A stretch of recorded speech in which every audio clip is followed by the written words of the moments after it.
আসসালামু আলাইকুম, সবাই কেমন আছেন?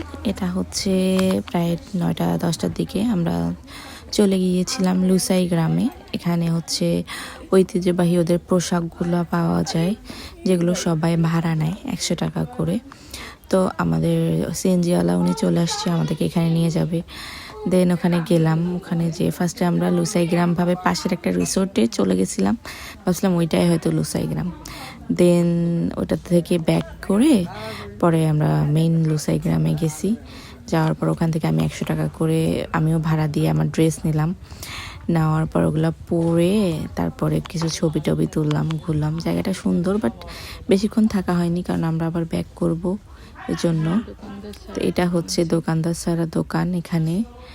আর ভিতরটা অনেক সুন্দর, সবাই ড্রেসগুলো পরতেছে, পরে ছবি তুলতেছে, ছেলে মেয়ে সবাই অনেক রকম পোজ দিয়ে দিয়ে ছবি তুলতেছে।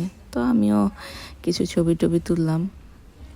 আশেপাশে সব কিছু ঘুরে ঘুরে দেখতেছিলাম ভিতরের সব কিছু। ওখানে একটা সাইডে ওদের ঐতিহ্যবাহী একটা রুম আছে, ওটার ভিতরে অনেক ইতিহাস সব কিছু, মানে পাহাড়িদের জীবন কাহিনী যা বলে সব কিছু ওখানে দেওয়া আছে।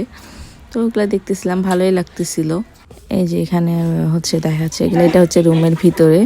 এই যে একটা ভিতরে ইতিহাস দেওয়া আছে পাহাড়িদের, ওরা কি কি পোশাক পরে, কি কি করে না করে।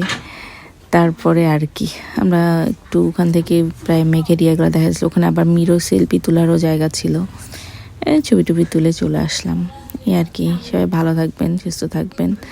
আর তারপরে এটা হচ্ছে ওখানকার সকালের যে ভিউটা, মানে ওই দিন সকালের যে ভিউটা ছিল। ফার্স্টে এটা ভোর 6টার দিকের ভিউ ছিল হচ্ছে এটা। আর আমরা যখন ঘুরতে গেছি তারপরে এসে এটা হচ্ছে 9টা-10টার দিকে ভিউ। দেখেন তখনই মেঘগুলো সব চলে গেছে। এই আর কি, সবাই ভালো থাকবেন, সুস্থ থাকবেন। ভিডিওগুলো লাইক শেয়ার করবেন, ফলো করবেন। আল্লাহ হাফেজ, সবাইকে ভালো